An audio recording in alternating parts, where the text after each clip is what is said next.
Magluluto naman tayo ng mas pinakreamy na beef and mushroom. Tara!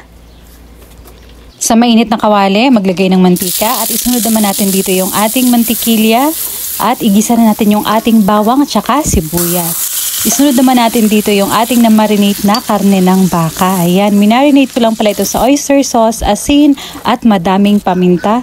Maglalagay ako dito ng tubig at papakuluan lang din natin ito. At kapag kaluto na yung ating karne, ay isunod naman natin dito yung ating mga kabute. Ito naman yung nabibili lang natin na nasa lata lang. Bali ang nagamit ko dito ay yung isang malaking lata at yung aking karne naman ay nasa kalahating kilo lang din. Mahal na yung kilo ng karne ng baka ngayon, nasa 420 dito at yung karne ng baboy naman nasa 380.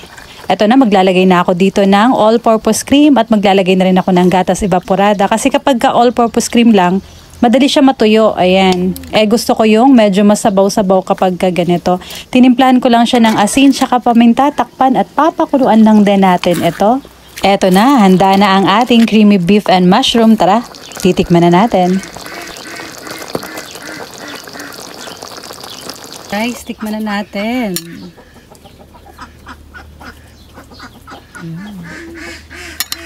Ito yung gusto ko sa sa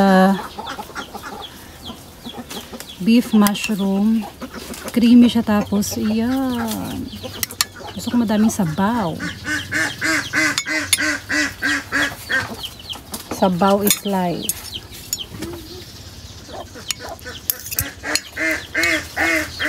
Ingay naman, oy. At ayan na guys, unang subo. Siyempre, para sa inyo. Sarap. Grabe ang creamy.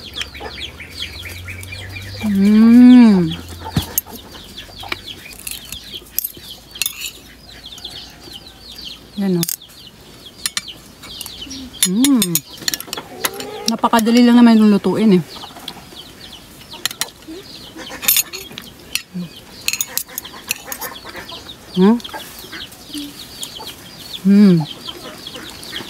Grabe sarap.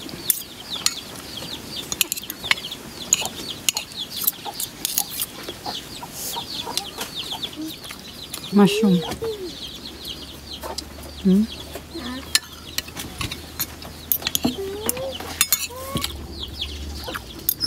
May isang luto nito na nilalagyan nila ng patatas.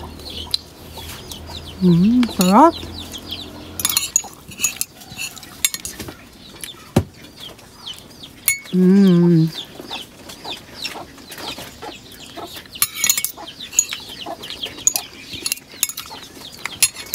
Sarap guys.